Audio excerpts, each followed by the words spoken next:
আকাশবাণী খবর পড়ছি সুস্মিতা সেন। বিশেষ বিশেষ খবর হলো, প্রধানমন্ত্রী নরেন্দ্র মোদী জাতীয় রাজধানীতে আজ সেবাতীর্থ ভবন কমপ্লেক্সের উদ্বোধন করবেন। অর্থমন্ত্রী নির্মলা সীতারামন বলেছেন, সরকার অর্থনৈতিক বিকাশ ত্বরান্বিত এবং সুসংহত উন্নয়ন সুনিশ্চিত করার মধ্যে দিয়ে আত্মনির্ভর ভারত গঠনের লক্ষ্যে কাজ চালিয়ে যাচ্ছে। প্রতিরক্ষা সরঞ্জাম ক্রয় পর্ষদ ডিএসি সশস্ত্র বাহিনীর জন্য 3,60,000 কোটি টাকার প্রস্তাব অনুমোদন করেছে। বাংলাদেশে ত্রয়োদশ জাতীয় সংসদ নির্বাচনে বিপুল জয়ের পথে বিএনপি। আজ বিশ্ব বেতার দিবস। এই উপলক্ষে ছত্তিশগড়ে আকাশবাণী রায়পুর এক সম্মেলনের আয়োজন করেছে। টি-20 বিশ্বকাপে গতকালের ম্যাচে ভারত 93 রানে নামিবিয়াকে হারিয়ে দিয়েছে। আসছি বিস্তারিত খবরে। প্রধানমন্ত্রী নরেন্দ্র মোদী জাতীয় রাজধানীতে আজ সেবাতীর্থ ভবন কমপ্লেক্সের উদ্বোধন করবেন। তিনি আনুষ্ঠানিকভাবে সেবাতীর্থ এবং কর্তব্য ভবন 1 ও 2 নম্বরের উদ্বোধন করবেন আজ। একটি আধুনিক কার্যকরী নাগরিক কেন্দ্রিক শাসন ব্যবস্থার পরিমণ্ডল গড়ে তুলতে সরকারের দায়বদ্ধতা এতে প্রতিফলিত হচ্ছে। আজ সন্ধ্যায় সেবাতীর্থে এক জনসভায় ভাষণ দেবেন প্রধানমন্ত্রী। সেবাতীর্থে প্রধানমন্ত্রীর দফতর, জাতীয় নিরাপত্তা পরিষদ, ক্যাবিনেট সচিবালয়ের মতো গুরুত্বপূর্ণ দপ্তরগুলি থাকবে। নতুন এই ভবন কমপ্লেক্স আধুনিক এবং ভবিষ্যতের সব রকম সুবিধাসহ প্রশাসনিক কাজকর্মকে আরও সুসংহত করবে। 1 ও 2 নম্বর কর্তব্য ভবনে বেশ কিছু গুরুত্বপূর্ণ মন্ত্রকের দপ্তর থাকছে। অর্থমন্ত্রী নির্মলা সীতারামন বলেছেন, সরকার অর্থনৈতিক বিকাশ ত্বরান্বিত এবং সুসংহত উন্নয়ন সুনিশ্চিত করার মধ্যে দিয়ে আত্মনির্ভর ভারত গঠনের লক্ষ্যে কাজ চালিয়ে যাচ্ছে। রাজ্যসভায় গতকাল কেন্দ্রীয় বাজেট নিয়ে আলোচনার জবাবি ভাষণে তিনি বলেন, আর্থিক বিকাশ জোরদার করার পাশাপাশি মুদ্রাস্ফীতির হারেরও নিম্নগতি বজায় রাখা হয়েছে। সীতারামন জানান, জাতীয় পরিসংখ্যান দপ্তর 2025-26 আর্থিক বছরে মোট অভ্যন্তরীণ উৎপাদন জিডিপির বিকাশ হার 7.4% থাকবে বলে পূর্বাভাস দিয়েছে। উপভোক্তা মূল্যসূচক ভিত্তিক মুদ্রাস্ফীতি সিপিআই 2% নেমে এসেছে। এটি দেশের অর্থনীতির শক্তিশালী বিকাশ হারের প্রতিফলন বলেও তিনি উল্লেখ করেন। The National Statistical Office gave the first advanced estimate. The real GDP growth is projected at 7.4% for the year 25-26, with a nominal growth rate at around 8%, while CPI inflation has softened to nearly 2%. So this is that combination that I'm talking about of a strong growth. Price stability is really uncommon globally and reflects the strength of India's economic fundamentals. তিনি বলেন, human capital বা ব্যক্তিগত কর্মদক্ষতাকে কাজে লাগিয়ে সামগ্রিক অর্থনৈতিক উন্নয়নের উপরে বিশেষ অগ্রাধিকার দেওয়া হচ্ছে, যাতে আগামী দিনে কর্মসংস্থানের সুযোগ সৃষ্টি হয়। বেশ কিছু উন্নয়নমূলক প্রকল্পে ব্যয় বরাদ্দ ও খরচ ছাঁটাই করা হচ্ছে। বিরোধীদের এই অভিযোগ খণ্ডন করে অর্থমন্ত্রী জানান, কল্যাণমূলক প্রকল্পের জন্য পর্যাপ্ত পরিমাণে বাজেট বরাদ্দ করা হয়েছে। এর আগে আলোচনায় অংশ নিয়ে বিজেপি নেতা মদন রাঠোর বলেন, ভারতের অর্থনীতি এখন বিশ্বের 4র্থ বৃহত্তম অর্থনীতি। তিনি জানান, মোবাইল উৎপাদন খাতে ভারত এখন বিশ্বের 2য় বৃহত্তম মোবাইল ফোন প্রস্তুতকারক দেশ। অন্যদিকে কংগ্রেসের জি.সি. চন্দ্রশেখর অভিযোগ করেন, বাজেটে প্রায় 53.4 লক্ষ কোটি টাকা বরাদ্দ করা হলেও বড় প্রকল্পগুলিতে 20 থেকে 30% বেশি বরাদ্দ নেই। সিপিআই এর সন্তোষ কুমার পি অভিযোগ করেছেন, বাজেটে আবারও কেরালাকে উপেক্ষা করা হয়েছে।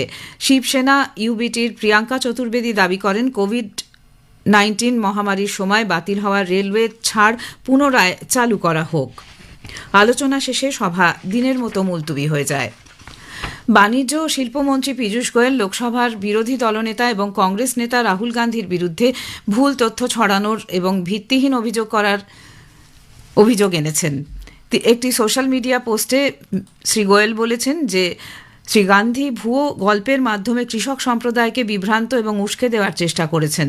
কেন্দ্রীয় মন্ত্রী বলেছেন যে প্রধানমন্ত্রী নরেন্দ্র মোদীর নেতৃত্বে সরকার বিভিন্ন পরিকল্পনা এবং নীতিগত সিদ্ধান্তের মাধ্যমে কৃষকদের কল্যাণ ও সমৃদ্ধিকে ধারাবাহিকভাবে অগ্রাধিকার দিয়েছে। তিনি আরও জোর দিয়ে বলেন, মার্কিন যুক্তরাষ্ট্রের সঙ্গে সাম্প্রতিক বাণিজ্য চুক্তিতে দেশের কৃষকদের স্বার্থ সম্পূর্ণরূপে সুরক্ষিত হয়েছে।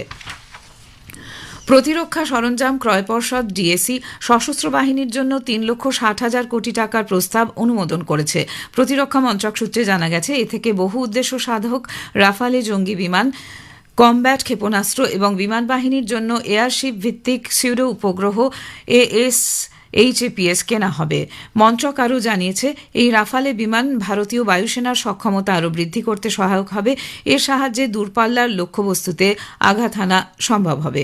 এছাড়া কমব্যাট ক্ষেপণাস্ত্র নিখুঁতভাবে অনেক দূরত্বে আঘাত হেনে বাহিনীর দক্ষতা আরও বৃদ্ধি করবে। অন্যদিকে সেনাবাহিনীর জন্য ট্যাঙ্ক বিধ্বংসী mine, Vibhav, armoured recovery vehicle T-72 tank এবং ইনফ্যান্ট্রি কমব্যাট ভেহিকল কেনার জন্যও অ্যাকসেপ্টেন্স অফ নেসেসিটি বা প্রয়োজনীয় অনুমোদন দেওয়া হয়েছে। খবর শুনছেন আকাশবাণী থেকে। বাংলাদেশে ত্রয়োদশ জাতীয় সংসদ নির্বাচন এবং জুলাই জাতীয় সনদের উপর গৃহীত গণভোটের গণনা চলছে। অসমর্থিত সূত্র অনুযায়ী বাংলাদেশ ন্যাশনালিস্ট পার্টি BNP বড় জয়ের পথে। বাংলাদেশ নির্বাচন কমিশনের দেওয়া সর্বশেষ তথ্য অনুযায়ী ভোট পড়েছে 47.91%। BNP প্রধান তারিক রহমান ঢাকা ও বগুড়া আসনে জয়ী হয়েছেন। উল্লেখ্য, গতকাল সেদেশে 299টি আসনের জন্য সকাল 7:30 থেকে বিকেল 4:30 পর্যন্ত ভোট গ্রহণ হয়। নির্বাচন কমিশন জানিয়েছে, ভোট গ্রহণ পর্ব কিছু বিক্ষিপ্ত ঘটনা ছাড়া মোটের উপর ছিল শান্তিপূর্ণ। রাজশাহী 3 আসনে এবং একজন নির্দল মহিলা প্রার্থীর উপর হামলা চালানোর অভিযোগ উঠেছে এবং 2টি জেলায় গ্রেনেড বিস্ফোরণের ঘটনা ঘটেছে। শারীরিক অসুস্থতার দরুন এদিন 4 জন প্রাণ হারান। ইতোমধ্যে বাংলাদেশ জামাতে ইসলামীর নেতৃত্বাধীন 11 জোটের প্রতিনিধিরা ভোটে অনিয়ম এবং বাধাদানের অভিযোগ তুলে নির্বাচন বন্ধের দাবি নিয়ে মুখ্য নির্বাচন কমিশনারের সঙ্গে দেখা করেন।